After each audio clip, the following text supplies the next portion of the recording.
et on peut en fait retirer des commentaires à partir de mots-clés. Ah oui, oui, oui. J'ose même pas vous dire les mots-clés que j'ai mis en disant tel mot, dès que ça contient tel mot, vous l'enlevez. Je crois que j'ai appris les 50 façons de dire. Ah oui. Je peux même dire, parce qu'en fait, ma première vidéo qui a été rémunérée, c'était au mois de décembre, donc c'était ma déclaration de revenus, donc je me souviens du revenu. Ma première vidéo, j'ai été payée. Ah oui. Voilà. Bienvenue dans ce 3e épisode du Renard du Tibet. Aujourd'hui, on reçoit Solène, une femme lumineuse et inspirante qui, à 47 ans, a décidé de tout quitter pour devenir influenceuse mode. Et non, ce n'est pas une reconversion de surface, c'est un vrai virage intérieur, une libération, une reconstruction. Aujourd'hui, par son parcours, elle inspire des milliers de femmes à se lancer à tout âge dans ce qui les fait vibrer et exister. Et je suis sûr qu'elle va vous aussi vous inspirer. On parle de manque de confiance, d'image de soi, de complexes profonds, mais aussi de la joie de se montrer enfin, de reprendre sa place et de transmettre aux autres. Un entretien qui s'adresse aux entrepreneurs, à ceux qui veulent se lancer et plus largement à tous ceux qui font de leur vie un apprentissage continu. Parce que l'esprit de ce podcast, c'est l'ADN du Renard du Tibet, c'est-à-dire observer, comprendre, s'adapter et avancer. Bon visionnage. Bonjour et bienvenue à tous dans ce 3e épisode du Renard du Tibet. Dans un tout nouveau set, nous avons refait ça ce week-end, de façon à ce que ce soit un petit peu plus joli à l'image, vous allez voir. Alors aujourd'hui, ce n'est pas Nora qui m'accompagne, mais c'est Lola. Bonjour à tous. Donc, qui est une étudiante à l'EFAP, en stage en ce moment au studio. Et nous avons le plaisir ici de recevoir donc Solène Gransart. Bonjour. Bonjour. Olivier, bonjour Lola. Bonjour. Très contente d'être là, super pour le 3e épisode, ça me fait super plaisir. Avant que Lola se présente, est-ce que toi tu peux te présenter en quelques mots ? Je m'appelle Solène Gransart, je travaille dans les réseaux sociaux, donc créatrice de contenu, j'ai 49 ans, j'ai 2 enfants, un chat. D'accord. Il s'appelle comment ce chat ? Web. D'accord, très bien. Et avant de te important. poser la première question, Lola, est-ce que tu peux nous parler un petit peu de toi, de ta vie étudiante ? Ouais. Là, actuellement, je suis en première année de communication à Rennes. J'ai 18 ans. Et là, du coup, je viens d'entamer mon stage de 2 mois au Studio des Arts Numériques avec Olivier. Voilà. Et oui, puisqu'on est ici, on tourne au Studio des Arts Numériques. Alors, je suis très content de recevoir donc Solène, qui était cliente ici lorsque tu avais vrai. ta marque Not Your Girl, c'est Ouais, ça ? c'est ça. Alors, la première question qu'on va te poser, c'est que tu nous disais tout à l'heure que tu avais commencé un petit peu sur le tard. Un petit peu, ouais. Et alors voilà, est-ce que tu peux nous expliquer un petit peu ton ancienne vie et ta vie d'aujourd'hui et la transition ? Ouais. Alors, je vais aller très vite, parce que étant donné que j'ai 49 ans, autrement, on va y passer des heures. Moi, j'ai eu plusieurs reconversions professionnelles. J'ai jamais eu peur de changer parce que je travaille avec des choses qui m'animent. Voilà. Donc, c'est vrai que je suis issue du juridique. J'ai bossé 10 ans dans la finance. J'ai ensuite bossé 10 ans dans la mode. C'est là qu'on s'est rencontrés. Oui. J'ai fait plusieurs shootings pour ma marque de mode Not Your Girl ici. Donc, c'était une magnifique aventure. Et il y a 2 ans, j'ai pris la décision de encore changer et de me mettre, moi, devant la caméra pour les réseaux sociaux. J'ai eu très peur de me lancer, mais en fait, avec beaucoup de travail quand même, le résultat est très satisfaisant. Alors justement, vu que l'intérêt de ce podcast, vraiment la marque de fabrique, c'est l'idée de se former, l'idée de former les autres grâce à son propre parcours. Toi, dans ton évolution donc, de carrière, qu'est-ce qui t'a motivé à changer ? Et puis surtout, quels ont été les moteurs de ce changement ? Qu'est-ce qui t'a permis vraiment de basculer ? Moi, en fait, quand je ne suis plus animée par quelque chose, je ne travaille pas bien. Voilà. Et j'ai besoin de changements réguliers. La seule chose, c'est que là, la question s'est posée. C'était il y a 2 ans, donc j'avais 47 ans.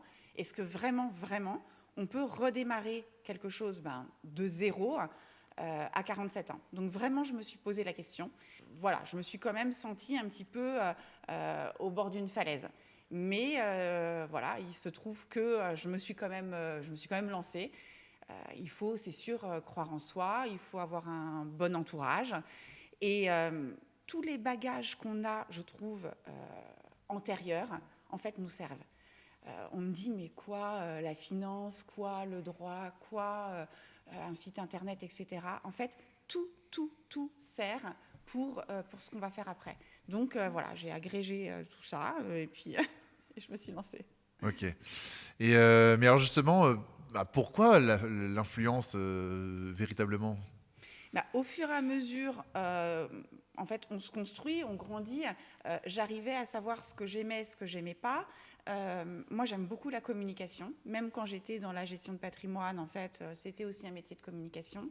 Voilà, la seule chose, c'est que j'avais peur, moi, d'être devant la caméra.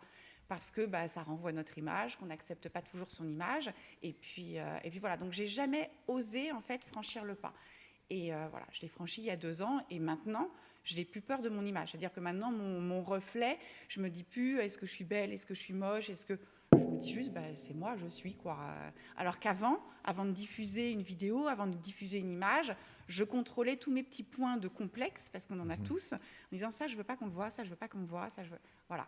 Maintenant, de toute façon, voilà, ils ont tellement été diffusés qu'on les voit, et même moi, je m'y suis habituée et je les accepte. D'ailleurs, ça fait penser à quelques vidéos TikTok que l'on voit, et on voit une fille, enfin une femme, qui se présente face caméra et elle demande est-ce que vous voyez quelque chose. Et après, elle explique voilà, j'ai tel complexe, par exemple, un visage trop rond, un double menton, et elle dit personne ne l'a remarqué. Et c'est une petite vidéo pour montrer que, par l'exemple, que elle s'est montrée pendant 10 secondes face caméra, et pour elle, le double menton est vraiment une question, mais en fait, moi, je ne l'ai pas remarqué. Ouais, et donc, bien sûr, mais c'est certain. c'est un bon exercice, c'est une bonne preuve que finalement, quelquefois, les complexes que l'on a, on est les seuls à les voir. Et souvent, le truc fou, c'est que à vouloir cacher, en fait, des choses que nous, on veut cacher, etc., en fait, on les montre. En fait, on ne voit que ça. D'accord. Et c'est assez impressionnant parce que ça se voit pour les femmes, par exemple, avec du maquillage, à vouloir cacher, j'en sais rien, moi, une ride, un bouton, peu importe. En fait, on met le doigt dessus parce qu'évidemment, ça intrigue. C'est quoi ce plâtre, etc. Oui. Donc, en fait, tant pis, il faut les montrer. Mais on s'habitue. En fait, pour moi, c'est pas une question. On les accepte pas plus. Moi, je les accepte pas plus. Je m'y suis juste habituée. Tellement j'ai diffusé d'images, de photos. Voilà, je m'y suis habituée. Ça fait penser un petit peu à ce présentateur Jean-Luc Reichmann qui a une énorme tache de vin, je sais pas comment on appelle ça dans le jargon scientifique, mais au final je suis presque sûr que la plupart des spectateurs ne se rendent plus compte de cette tache qu'il a en réalité. C'est même, on va dire, sa marque de fabrique. Après, moi, quand je conseille des gens, par exemple, qui veulent se lancer dans les réseaux sociaux, ils veulent tous se lisser.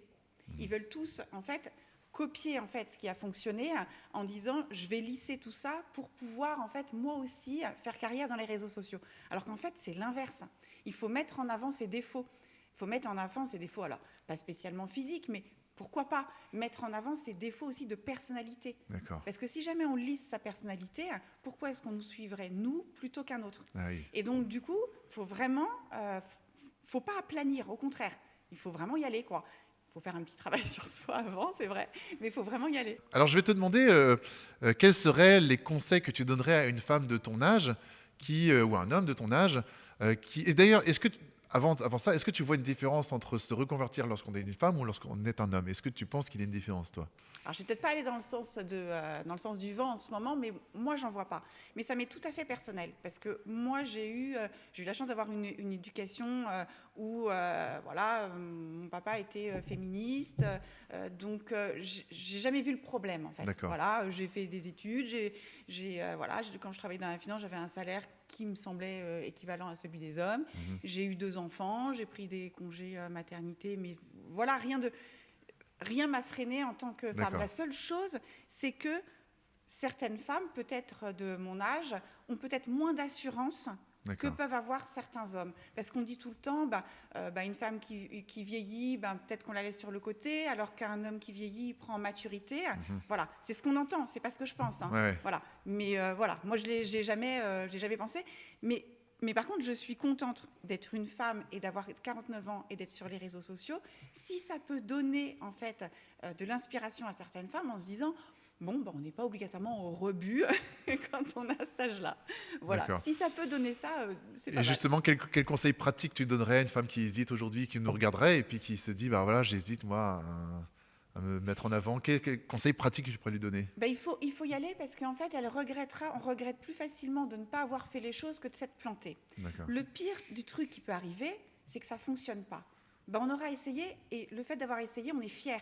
Moi, si jamais on se lance à fond dans quelque chose, en fait, on est fier de nous. On se met à la tâche, on travaille, on est fier, ne serait-ce que du travail accompli. Après, ça fonctionne ou ça ne fonctionne pas. Mais si vraiment on continue à travailler et qu'on travaille beaucoup et sur le long terme, il y a des grandes chances que ça marche quand même, il faut dire ce qui est, ça paye souvent. Donc moi, le premier pas est le plus dur.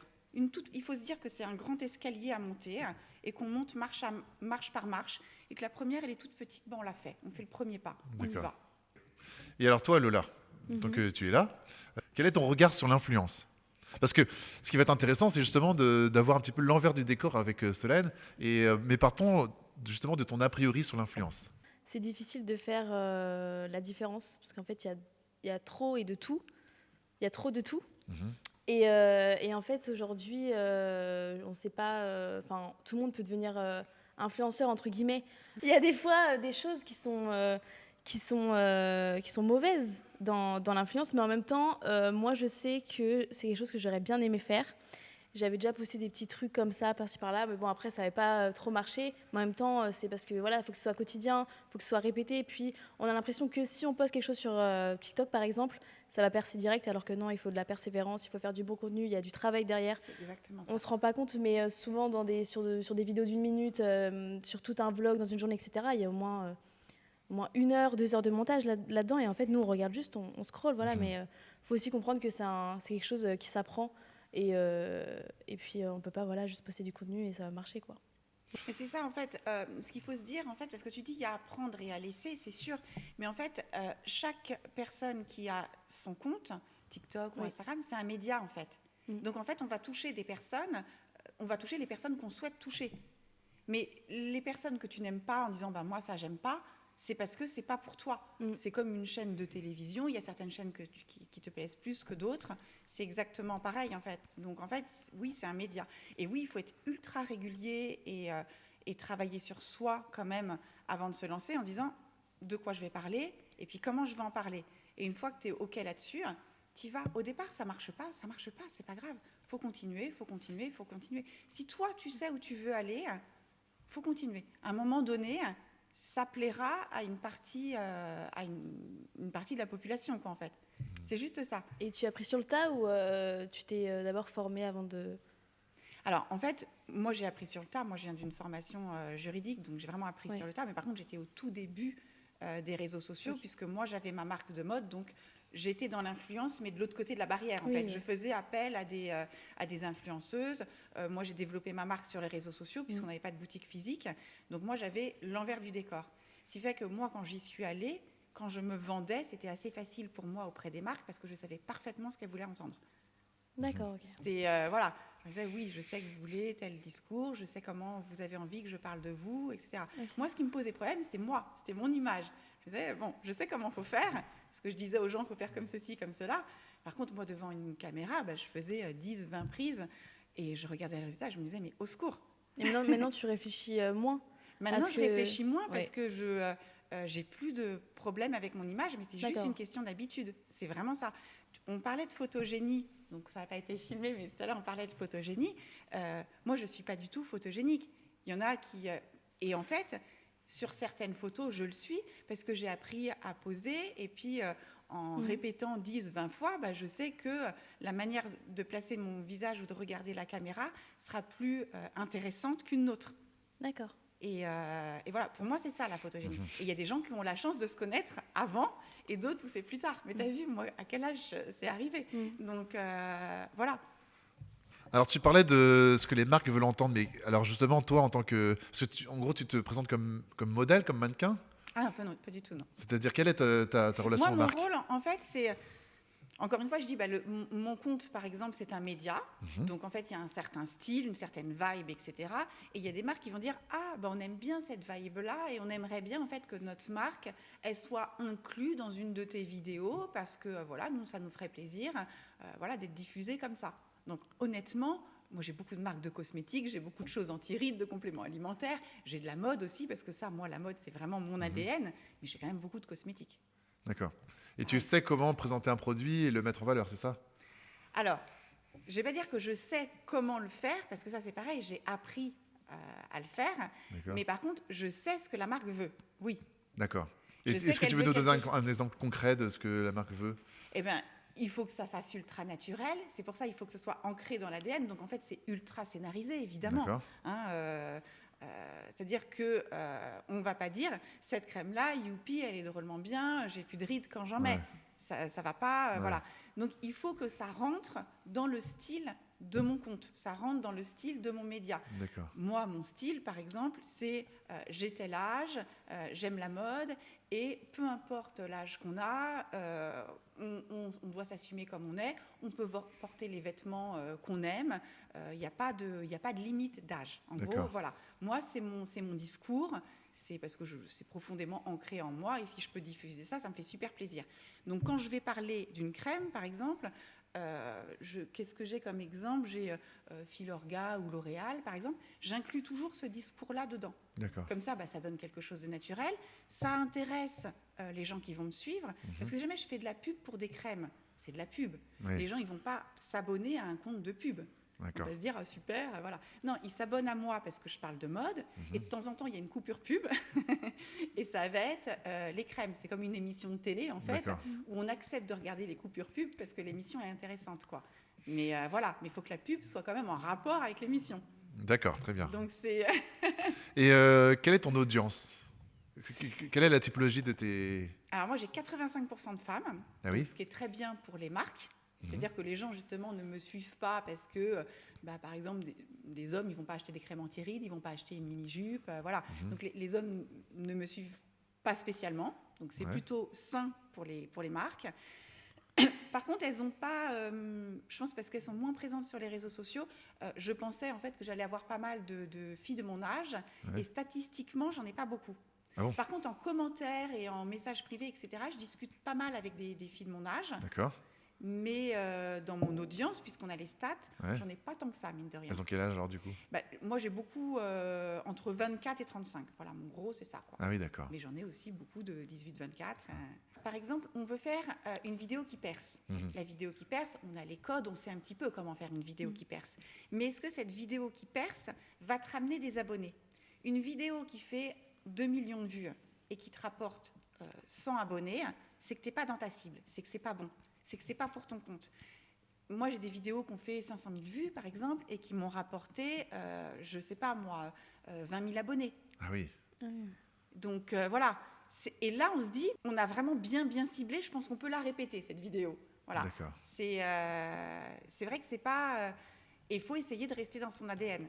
Mais après, on ne choisit pas. Hein. C'est ce qu'on souhaite. Ça ne veut pas dire que c'est ce qu'on va avoir. D'accord. Alors justement, vu que tu as une fan devant toi, qu'est-ce que tu pourrais apprécier dans le compte de Solène? C'est quand même hyper travaillé. Et souvent, quand on regarde justement les... Je sais pas si c'est vexant, les personnes de ton âge, non? Ah non, mais c'est pas vexant, mais moi je suis très à l'aise avec sur YouTube, sur TikTok, pardon, c'est souvent de la cuisine ou juste des choses, voilà, pas trop travaillées, mais ce qui est un peu aussi normal parce que voilà, forcément, ça va être notre génération qui va être plus fort sur la création de contenu. Mais non, je trouve que c'est hyper bien travaillé et du coup, en fait, c'est hyper agréable à regarder. Et je vois pas la différence de ton contenu avec une personne qui justement a grandi avec ça. Et voilà. Donc non, je trouve pas que ce soit trop... en fait, je trouve que c'est avec le temps. Ça va avec le temps. Ok.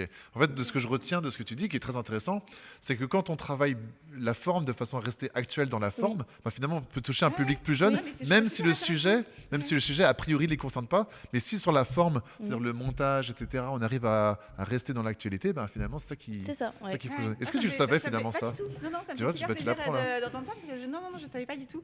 Écoute, super. J'aime bien en plus faire les petits montages. Ouais. Ça me plaît bien. Tu t'exposes beaucoup, mine de rien, sur les réseaux sociaux. Est-ce que tu fais un distinguo entre ton personnage public que tu montres et ton personnage privé? Et comment tu arrives à trouver l'équilibre entre les deux et de ne pas devenir finalement ta propre caricature aussi dans ta vie privée? Moi, c'est toujours pareil. J'ai choisi d'être... moi, j'aime bien les réseaux sociaux pour la transparence. Si jamais il y a trop de travail et que c'est trop, en fait, préparé... Je trouve que c'est plus réseau social, c'est plus télévision, c'est plus voilà. Donc moi, j'aime bien l'envers du décor aussi. Donc en fait, je suis relativement transparente, mais je dis relativement évidemment, mais je suis relativement transparente. Donc les gens tels qu'ils me voient sur les réseaux sociaux, c'est vraiment moi. Même si j'ai travaillé sur quelque chose que je voulais montrer de moi, Mais ce D'accord. que je montre, c'est vraiment moi.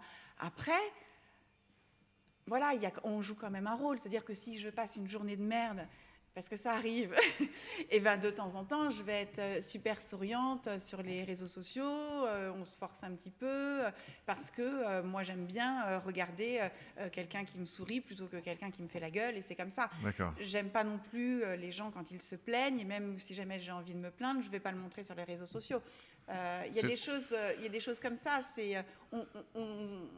On montre pas tout. Et c'est rigolo parce que j'ai forcé mes parents, donc ça a marché sur ma mère, à s'abonner à mon compte au tout départ. Et puis je l'appelais pour dire like. Au départ, un like est un like. Et des fois, elle m'appelait, elle me disait « Oh là là, il s'est passé ça et tout ». Je dis « Mais non, non, non, maman, t'inquiète pas, là, c'est… voilà, je dis ça pour les réseaux sociaux, mais ça date d'il y a 2 jours, donc maintenant… » voilà.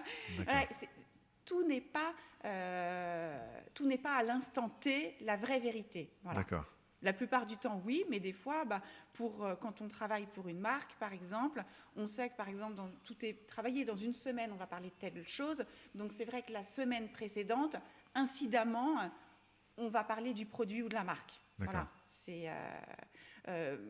Si, par exemple, j'ai un contrat avec, je ne sais pas moi, une marque de mode, cette chemise-là, en fait, avant de la taguer, je vais la porter. D'accord. Voilà. Comme ça, la semaine d'après, elle ne tombe pas comme un cheveu sur la soupe, en fait, en disant, voilà, j'ai une collaboration commerciale avec telle marque, achetez-la ici. Ah oui, donc c'est vraiment réfléchi. Voilà. D'accord. C'est des toutes petites choses, mais voilà, si jamais je dois parler de cosmétiques, peut-être qu'un matin, je vais dire la semaine d'avant, oh là là, mais j'ai vraiment une sale tête ce matin, j'ai pas dormi, etc. Ouais. Et la semaine d'après, ça va être peut-être un anti-cerne ou quelque chose comme ça.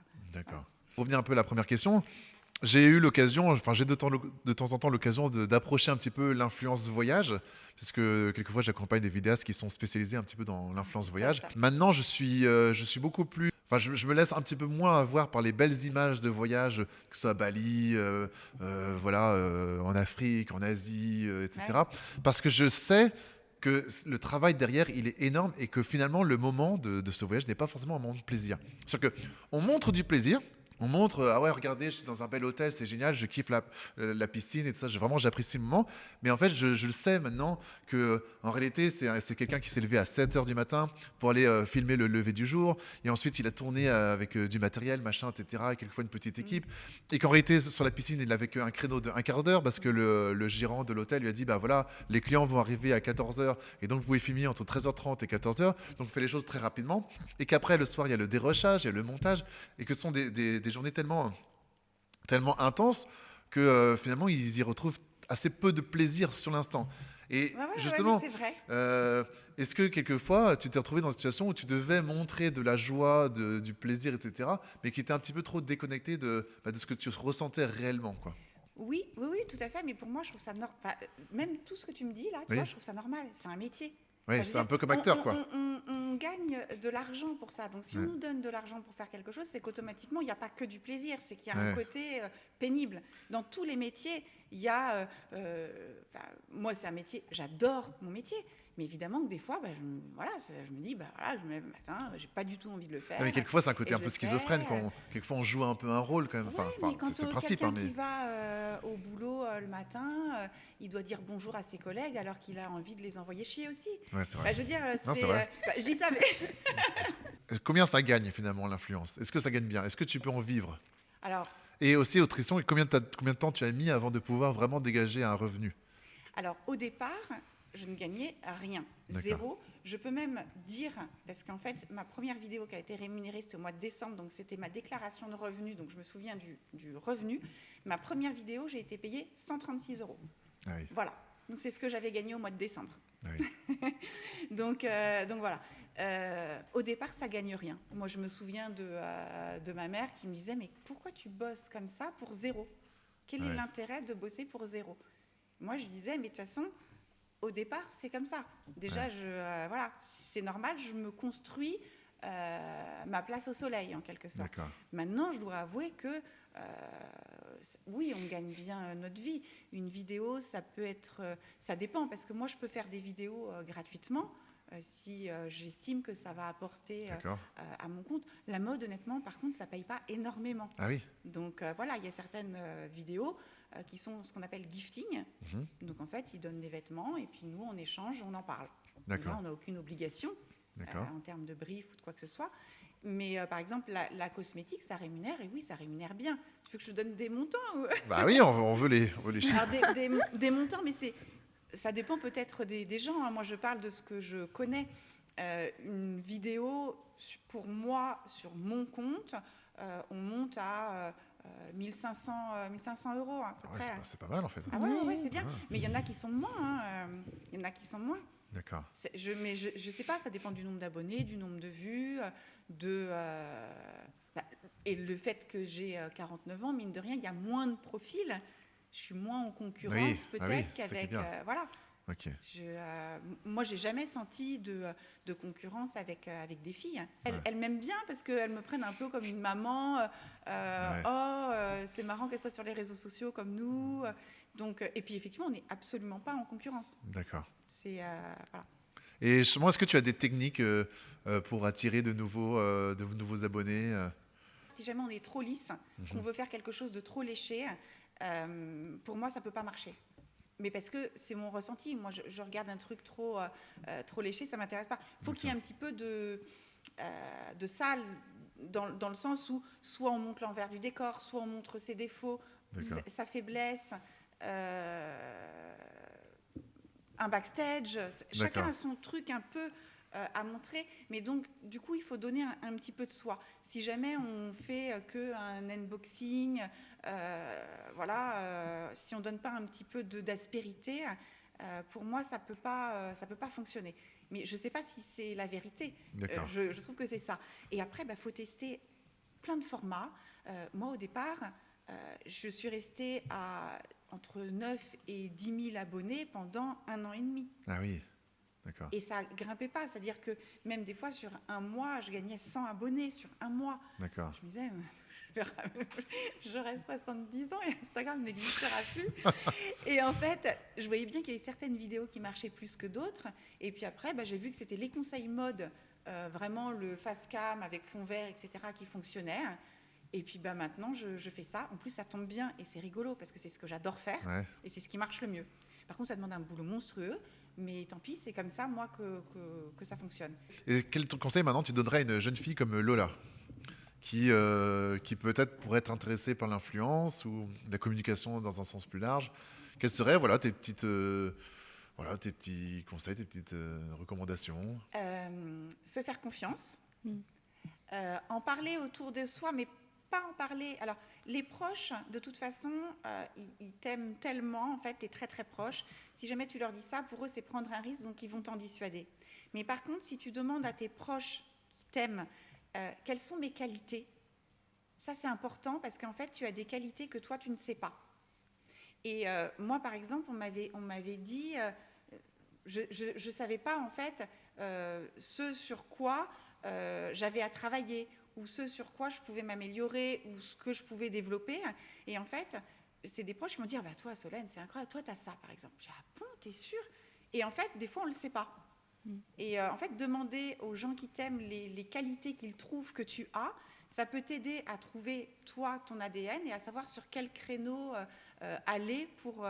Il y en a, par exemple, qui sont, je sais pas moi, qui sont passionnés, je dis n'importe quoi, de vélo, de vidéo, qui adorent la technique. Ils vont parler de technique, ils vont trouver un public qui aime la technique. Moi, c'est la mode, par exemple, mais c'est la mode décomplexée. C'est mon créneau et j'y suis allée. Toi, ça va être complètement autre chose, en fait. Mais il faut d'abord réfléchir à soi avant d'y aller. Et c'est vrai que moi, mon entourage... Et je suis entourée de gens adorables et qui m'ont soutenue. Enfin, en tous les cas, qui ne m'ont pas mis la tête sous l'eau. Non, mais c'est vrai, parce qu'il peut y avoir ça aussi, hein, parce que c'est quand même un métier d'image où on se montre... Donc, automatiquement, il y a des gens à qui ça plaît et d'autres à qui ça ne plaît pas. Et l'entourage proche a toujours peur pour nous. peur qu'on se fasse attaquer, quoi. Donc ils veulent te protéger, dès qu'ils vont te dire n'y va pas. C'est aussi parce que les proches, inconsciemment, ils savent qu'ils auront les dégâts d'un échec, mais ils n'auront pas les bénéfices d'une réussite. C'est comme les parents. En fait, c'est qu'un enfant qui va vers une carrière compliquée, les parents savent que ils seront là s'il y a des problèmes notamment financiers. Mais par contre, s'il y a un succès de l'enfant, ils vont pas tant que ça en récupérer les fruits, quoi. Donc c'est pour ça que ils ont tendance à freiner parce que pour eux-mêmes, ils ont peur, quoi. Ils se disent oui, mais c'est moi qui vais prendre après. Ouais, c'est ça. Mais en fait, il n'y a pas d'échec. Enfin, moi, c'est vraiment mon mantra. Hein. En fait, si jamais on s'est donné les moyens de le faire, c'est-à-dire que si jamais on a travaillé, il n'y a pas d'échec parce que le travail qu'on a fait, il reste.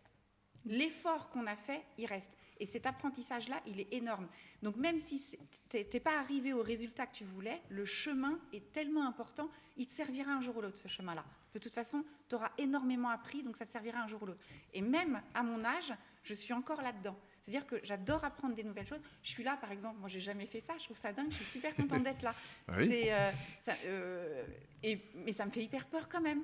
Oui. C'est-à-dire que je suis arrivée, c'est un plateau, ça me fait super peur. Mais j'y vais parce que je me dis, je vais peut-être être nulle, mais la prochaine fois, je le serai un peu moins. Non, mais voilà. Et en fait, le chemin est super intéressant. C'est vrai qu'aussi, il y a ce truc-là, quand on est jeune, on a peur de se lancer parce qu'aussi, on a peur d'avoir... on a honte si ça ne perce pas. On se dit, mais je passe pour quoi, en fait? Je passe pour quoi? Je suis là, moi, je m'affiche, entre guillemets, et au final, ça perce pas.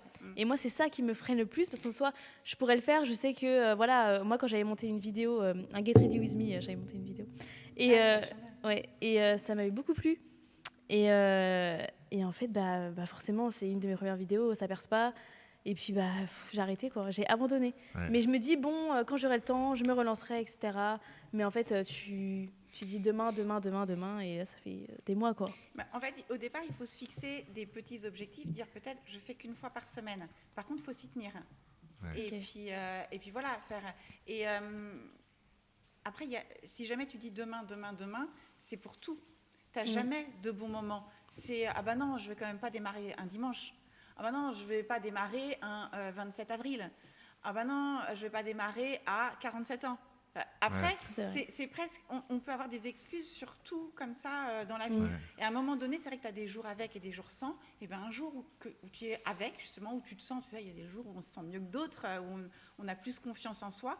On fait le premier pas. C'est vrai que non, je connais pas, moi, même quand j'étais de l'autre côté de l'influence, où j'entendais des gens qui disaient « Oh là là, mais les influenceuses, elles font un selfie, elles gagnent 10 000 balles, etc. » Non. Elles bossent tous les jours comme des grosses malades. Et si, après, ne serait-ce qu'un selfie, elles sont rémunérées 10 000 balles, c'est parce que derrière, elles ont charbonné pendant 5 ans. Ouais, c'est ça, quoi. Ouais, voilà. Vrai, ouais. Je connais pas, c'est pas comme gagner au loto, quoi. Elles ont toutes vraiment bossé. Moi, je suis une minus, quoi. Mais j'en ai vu vraiment des énormes, pas dans le sens abonné, hein, pas dans le sens prise de volume. Mais c'est des bosseuses de malades, mais vraiment de malades. Et tu comprends pourquoi ça fonctionne. C'est fou, quoi. Elles sont pas douées, c'est pas doué, elles ont juste travaillé. Et puis surtout, ce qu'il faut comprendre aussi, c'est que les premières vidéos, les premières photos que l'on fait, elles sont souvent pas top, mais en réalité, tout le monde les oublie. C'est-à-dire que tout le monde oublie que les premiers rôles de tous les grands acteurs, ils étaient nuls, les premiers tableaux, machin, ça. Et une fois qu'on a réussi, on pense que ça a toujours été le cas, et puis les gens oublient, parce que finalement, c'est normal, hein, on oublie. Ils oublient qu'au début, peut-être que c'était franchement pas top, quoi. Mais t'as raison, c'est un super bon état d'esprit. Et ce qu'il faut des fois prendre ce réflexe, c'est de regarder par exemple quelqu'un qui nous inspire vraiment, qu'on trouve vraiment stylé, et regarder comment il était au tout début, quoi. Tu prends par exemple c'est un pilote de Formule 1 qui s'appelle Lewis Hamilton, je ne sais pas si vous connaissez, qui est 7 fois champion du monde. Il est super stylé, ce gars. Il est toujours bien habillé, il a une classe de fou. Mais le truc, c'est qu'aujourd'hui, oui, il a 40 ans, il est très stylé, il a une classe de fou. Mais il faut le voir quand il avait 20 ans. Et c'était pas du tout le même gars. Il ressemblait pas à grand chose, il n'avait pas de personnalité, il n'était pas ce qu'il est devenu, quoi. Et souvent, quand on voit un individu qui réussit, bah, on le voit tel qu'il est aujourd'hui, mais sans se rendre compte que bah, il a dû passer par des moments c'est ça. où il s'est retrouvé ridicule, où ce qu'il faisait, c'était pas top, où il a eu honte et tout ça. Mais la chose des réseaux sociaux, c'est que justement, on peut le dire ça. On peut le dire, j'ai peur. On peut dire, c'est ma première, donc soyez indulgents. Je trouve que c'est pour ça que c'est sympa pour ça, les réseaux sociaux. C'est qu'on peut dire les vrais trucs, quoi. On peut dire, oui, bon, bah, effectivement, j'ai fait ça, c'était peut-être pas terrible, mais j'apprends. Je suis en construction, pour ça, c'est un côté vraiment, vraiment sympa. Puis au départ, c'est vrai que des fois, après, tu as des commentaires pas sympas, etc. Mais on ne peut pas avoir de commentaires pas sympas au tout départ quand on se lance. Quand on commence à avoir les commentaires pas sympas, c'est que déjà, le compte est quand même assez gros, quoi. D'accord. Donc on est préparé. Et justement, comment tu gères les haters? Alors, j'ai une question. Est-ce que lors de ces premiers haters, on est vraiment effondré parce qu'on a des critiques complètement gratuites, ou quelque part on se dit, ça y est, j'ai des haters, donc je deviens un influenceur? Parce que finalement, pour avoir des haters, il faut être un minimum connu. Les gens qui ne sont pas connus ne sont pas haters, n'ont pas de haters. Alors moi, je ne suis pas connue, mais c'est ma vidéo qui a été vraiment très diffusée. Ouais. J'ai dû faire une vidéo qui a fait, je ne sais plus, elle a plus de 5 millions de vues, Ah ouais, etc. Donc évidemment, c'est allé un petit peu au-delà de ma toute petite communauté. Ouais. Et oui, j'ai eu des commentaires vraiment affreux. Ouais. Et tu les lis? Bah ouais, je les lis. Bah, quand il y en a trop, on les lit pas. Mais je me suis retrouvée à... Ça fait assez bizarre parce que heureusement, les réseaux sociaux sont formatés aussi pour ça. Et on peut en fait retirer des commentaires à partir de mots-clés. Ah oui, oui, oui. J'ose même pas vous dire les mots-clés que j'ai mis en disant tel mot, dès que ça contient tel mot, vous l'enlevez. Je crois que j'ai appris les 50 façons de dire Ah oui. Ah ouais, ça fait bizarre quand même quand on en est là. Mais bon, voilà, c'est très particulier. Et tu penses que même, parce qu'on le sait, les réseaux sociaux, ce sont des aimants à haters. La nouveauté des réseaux sociaux, c'est que n'importe qui peut donner son opinion. N'importe qui. Et ça. évidemment que sur 5 millions de personnes, eh bien, il y a des gens qui sont mauvais, qui sont jaloux, qui sont tristes, qui ont des gros problèmes dans leur vie. Il y a des fous aussi, il y a des gens qui sont malades, en fait, psychiatriquement. Il y a des vrais... Et donc, tous ces gens-là peuvent s'exprimer et peuvent potentiellement t'atteindre. On le sait. Mais tu dirais que bien qu'on le sache, eh bien, malgré tout, ça nous atteint quand même? En fait, moi, c'est vrai que pour une certaine population, je donne un peu le bâton pour me faire battre. C'est-à-dire que je suis une femme, j'ai 49 ans, et je dis, en fait, la mode, c'est pour tout le monde. Une femme de 49 ans, ou peu importe l'âge d'ailleurs, peut mettre une mini-jupe. Typiquement, c'était là-dessus, en fait, que c'est parti. Il y en a qui n'acceptent pas du tout. Voilà, c'est mamie retourne à l'EHPAD et puis met un jogging comme tout le monde. Voilà, mais après, il y en a qui m'ont fait rire. Il y en a que j'ai supprimé, mais le matin, le matin quand je me réveille, c'est quand même les premiers trucs que je regarde. Maintenant, la vidéo, elle est un petit peu ancienne, donc ça va. Mais le matin, j'avais, quand tout le monde est parti au boulot, qu'on se retrouve tout seul sur son canapé et qu'on lit tous ces messages de haine, un peu misogyne, un peu... pas qu'un peu, même. Agiste, je ne sais pas si on dit... je ne sais pas si c'est un terme qui existe. Voilà, ou qui parle de trucs vraiment bizarres, qui parle de mes enfants aussi, des choses comme ça. On n'est pas trop à l'aise, quoi. Ouais, ça nous atteint quand même, quoi. Ouais. Mais d'un autre côté, à aucun moment je me suis posé la question de supprimer la vidéo. D'accord, Parce que moi je disais bravo, merci d'être là, vous m'avez fait augmenter mon taux, si bien que Instagram diffuse encore plus toutes mes autres vidéos. J'ai gagné 15 000 abonnés grâce à vous, mais allez-y, lâchez-vous, quoi. Voilà, c'est ambivalent en fait, t'as un petit peu des deux. Mais voilà. Mais c'est sûr que c'est pas ce qu'on cherche, mais en même temps, moi je pense que c'est ce qui a fait mon gap. D'accord. Donc oui, c'est ça. C'est le. Et par contre, je voulais pas qu'il s'abonne à mon compte parce que moi, ça reste quand même le moyen de gagner ma vie. Donc, faut pas non plus qu'il pourrisse mon compte au point que les marques se disent ah non, ce profil-là, faut faire attention, les abonnés aussi. qu'elle a et tout. Donc c'est vrai que je supprimais, je bannissais au fur et à mesure. De toute façon, les haters, c'est quand même incroyable. Des fois, j'aimerais bien connaître les profils de ces personnes-là. Il y a une fois, je m'étais amusé à me dire tiens, je vais chercher sur YouTube la vidéo qu'on ne veut pas critiquer, la moins, enfin voilà quoi. Et donc j'avais trouvé une vidéo de Johnny Clegg, donc c'est un chanteur sud-africain qui est mort maintenant. Je connais bien, ouais. Et donc c'est une vidéo de Johnny Clegg qui est en fait il est en live, il est avec juste une guitare, sa voix, il chante en live lors d'un petit concert et à ce moment-là il avait déjà le cancer, donc il était déjà très malade. Tu te dis, tu peux pas critiquer ça. Enfin, je veux dire, en plus, c'est un chanteur qui était très investi dans l'égalité noir-blanc en Afrique du Sud. Enfin, Johnny Clegg, c'est un chanteur qui composait ses musiques avec sa guitare. Et c'est ce concert, il a un cancer. Et ben, sous la vidéo YouTube de ce live-là, tu avais des commentaires aussi de haters.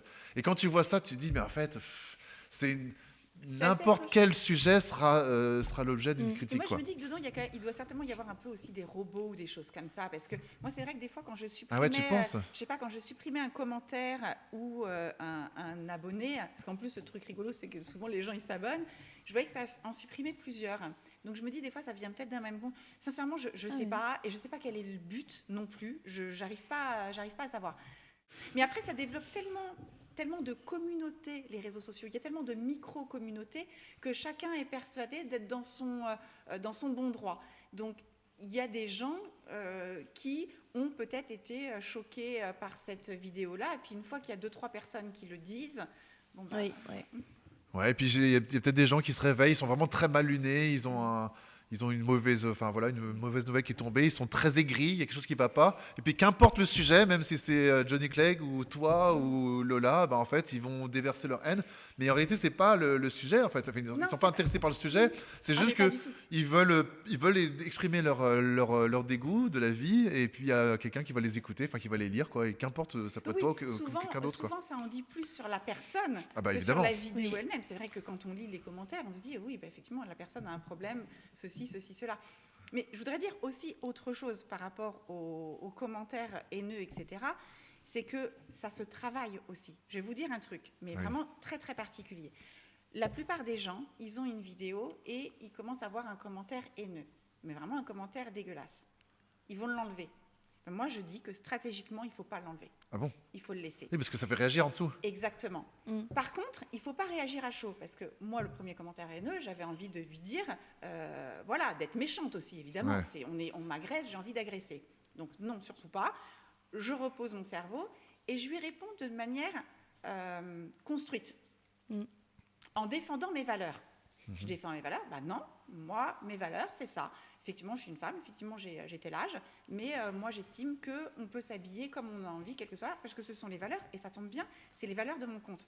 Donc, ça me permet de réaffirmer les valeurs de mon compte, et ça permet aussi à la communauté qui s'est justement abonnée à mon compte de dire « Ah bah oui, c'est pour ça qu'on la suit, justement. » Et de te défendre, toi. Et en fait, après, c'est la communauté qui te défend. Alors après, évidemment, tous les autres, il faut les retirer. Mais les 2-3 premiers, il faut presque les mettre comme des guirlandes de Et comme Noël. ça fait de l'interaction. Exactement. Ouais. Exactement.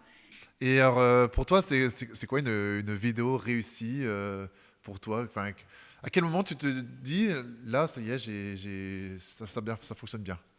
Sur quels critères ? Ah, qu'elle me plaît ou qu'elle marche ?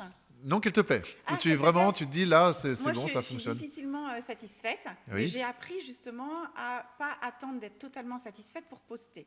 Parce qu'autrement, je ne posterai jamais. Oui. Voilà. Mais il y a des vidéos dont je suis plus fière que d'autres, c'est sûr. Mais ça ne veut pas dire qu'elles vont marcher. D'accord. Voilà. Voilà. Mais comment est-ce que je peux dire que tout me plaît, la lumière, le style, moi, la vibe, en fait, le message... Voilà, si j'arrive à remplir tout ça, je suis contente. Mais des fois, il y a beaucoup de travail sur une vidéo et puis en fait, le résultat ne me plaît pas. Et des fois, il y a des vidéos qui ne demandent aucun travail et je la trouve vraiment... et je suis fière de cette vidéo-là. D'accord. Et il y a des comptes qui t'inspirent ? Oh là là, plein. Ah oui ? Plein. Moi, je suis... Est-ce que tu peux nous citer un ou deux comptes qui pour toi sont valeur d'exemple ?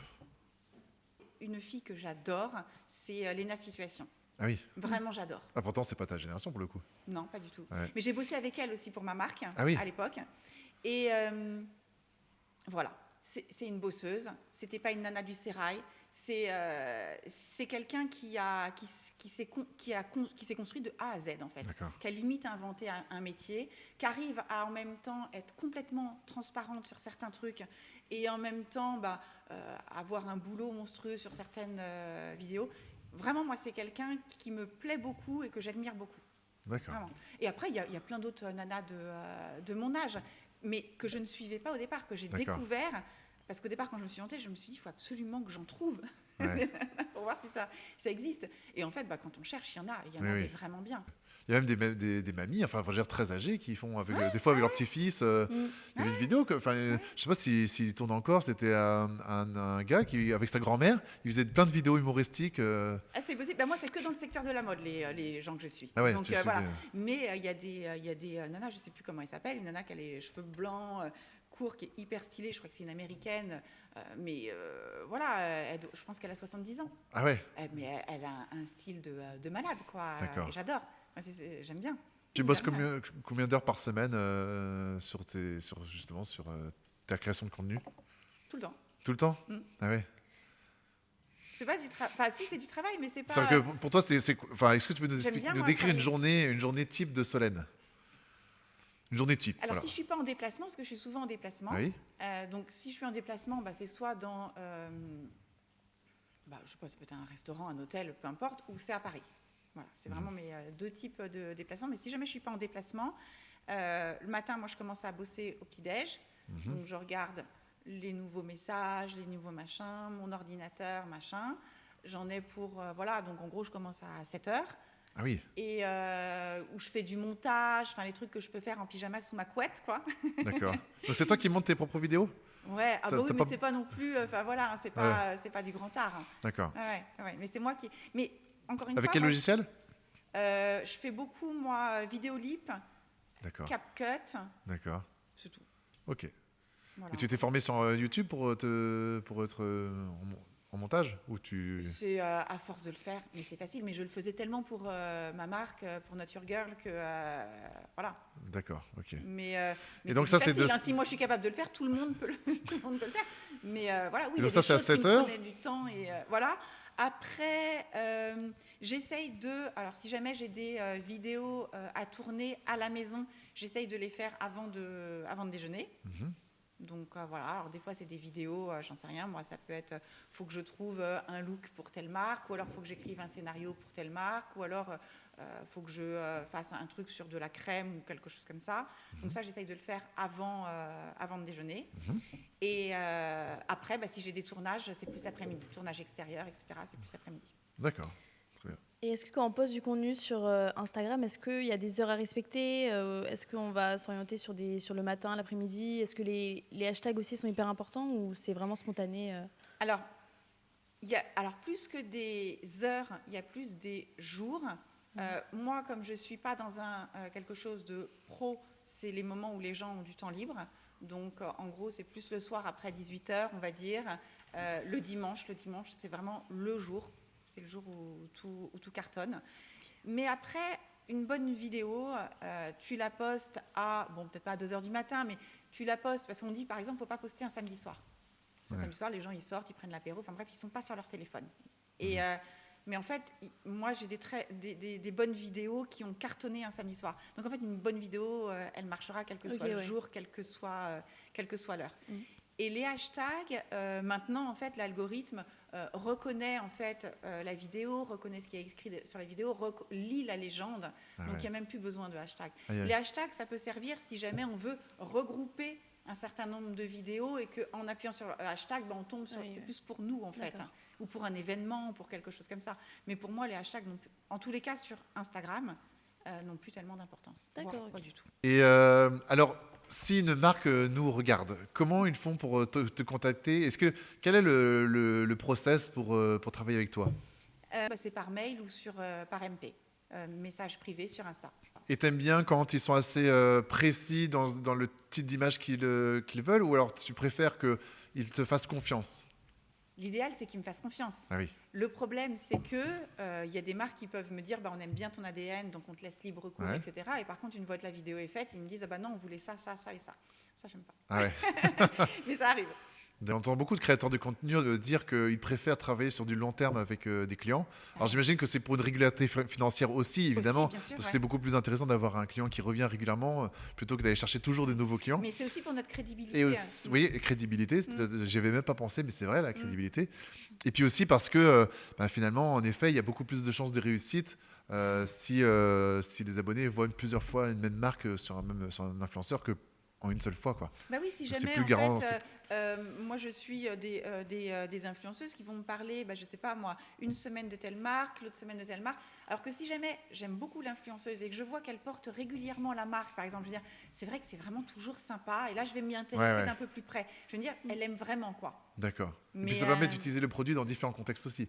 Donc aussi, on voit le peut-être, produit dans ouais, différentes c'est situations, vrai, ce c'est que vrai. tu disais, quoi. Le produit ou la marque, mais oui, oui, oui, tout à fait, ouais. D'accord, ok. Ouais. Et puis c'est vrai que pour nous, on est fiers aussi quand une marque nous reprend, ça veut dire qu'elle a été contente. Je sais que moi, la première fois, par exemple, que j'ai fait une vidéo pour L'Oréal, mais j'en étais complètement dingue, quel que soit le budget qu'ils m'auraient proposé, j'aurais dit oui. D'accord. Et alors, mais je peux vous dire que la vidéo, on l'a bossée comme je sais pas quoi. Je me suis rendue place Vendôme, machin, je voulais que machin me filme. J'ai vraiment fait une mise en scène de folie.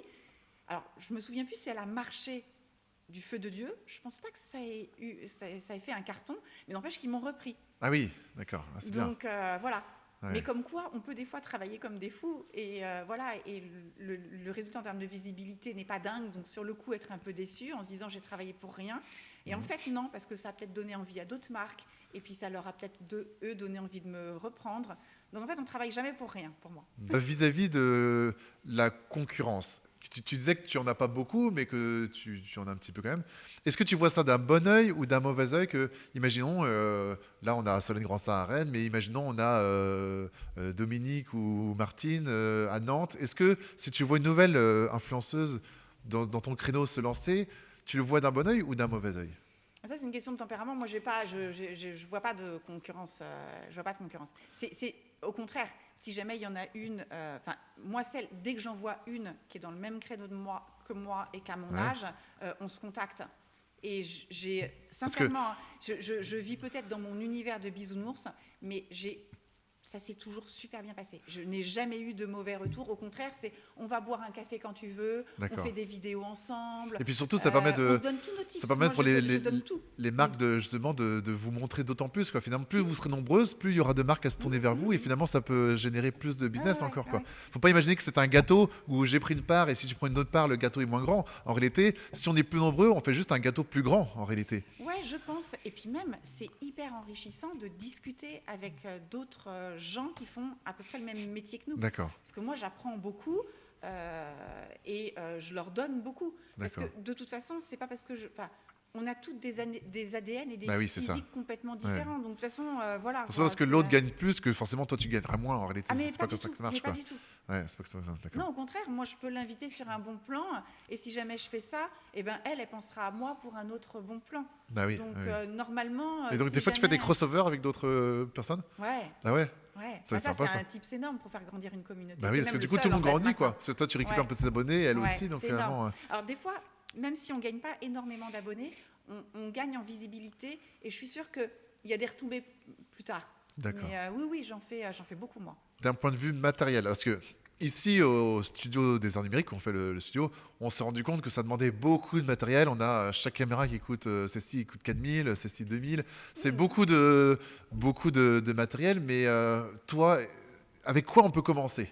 Moi, j'en ai pas. Hein. J'ai honte de le dire, mais moi, mon matériel, c'est ça, quoi. Hein. Mais non, on n'est pas honte, au contraire, parce que c'est ça qui. Mais d'un autre côté, ça dépend des créateurs de contenu. Il y a des créateurs de contenu qui travaillent avec de la technologie. Ouais.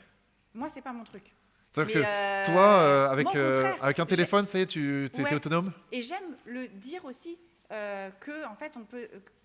C'est l'envers du décor du réseau social. Il faut montrer, en fait, moi, je peux montrer que je travaille avec un téléphone. Si jamais j'ai personne pour me photographier, je me balade avec mon trépied dans la rue, je pose mon trépied, je mets mon téléphone et puis j'ai ma petite télécommande. D'accord. Et je fais comme ça, voilà. Et c'est une volonté parce que je me dis, la plupart des gens vont voir mes vidéos sur le téléphone. Oui. Donc ça ne sert à rien que je sois dans une précision de grand écran, sachant que moi, les gens vont me regarder sur un petit écran, quoi. D'accord. Donc, et puis voilà, je travaille sur autre chose. De toute façon, on ne peut pas être partout. Moi, je travaille essentiellement sur ma valeur ajoutée, c'est plus l'ADN, etc., que la technologie. Bon, je crois qu'on a fait un petit peu le tour de la question.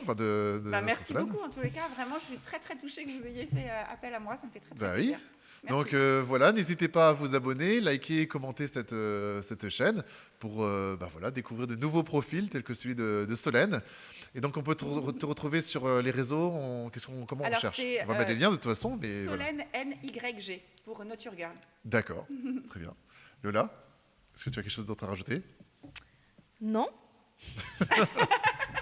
Pas d'ASMR cette fois-ci.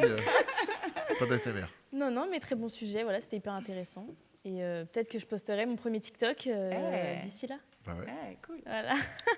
Tu me donnes ton compte. Ok. Je vais t'envoyer de l'amour. Très bien. Merci beaucoup. Au revoir.